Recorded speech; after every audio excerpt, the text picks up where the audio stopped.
السلام حضور علیہ السلام کی خدمت میں آ کر عرض گزار ہوتے ہیں کہ اے حضور، آسمان کے تمام فرشتے حضرت سیدنا عمر بن خطاب کے اسلام لانے پہ خوشیاں منا رہے ہیں، فرشتے خوشیاں منا رہے ہیں۔ اور حضور علیہ السلام کی محبت دیکھیں، جب اسلام کے دائرے میں کوئی آ جاتا ہے، حضور علیہ السلام کی عمر بن خطاب سے محبت دیکھیں۔ حضور علیہ السلام فرماتے ہیں کہ اگر میرے بعد کوئی نبی ہوتا تو وہ کون ہوتا؟ عمر بن خطاب ہوتا، کیونکہ لا بعد نبی، میرے بعد کوئی نبی نہیں آئے گا، اگر نبی ہوتا تو وہ کون ہوتا؟ عمر بن خطاب ہوتا۔ یہ اعزاز ہے ان کا، یہ شان ہے ان کی۔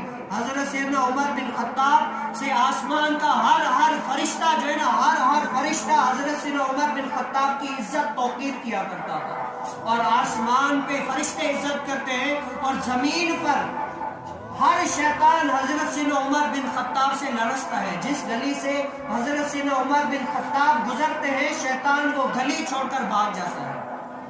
یہ کیا ہے؟ یہ محمد عربی صلی اللہ علیہ وسلم کے دین میں آ گئے۔ کیا ہوا؟ محمد عربی صلی اللہ علیہ وسلم کے دین میں آ کر اپنے آپ کو کما حقو جو ہے نا پیش کر دیا۔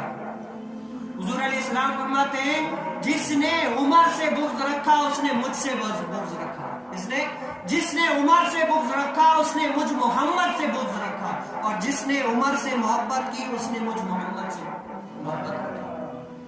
حضور علیہ السلام فرماتے ہیں عمر، حضرت سیدنا عمر رضی اللہ تعالیٰ عنہ کا علم ایک پلڑے میں رکھا جائے اور تمام کائنات کے جو لوگ ہیں زندہ ان کا علم ایک پلڑے میں رکھا جائے تو حضرت سیدنا عمر بن خطاب کا علم جو ہے سب پر بھاری ہو جائے۔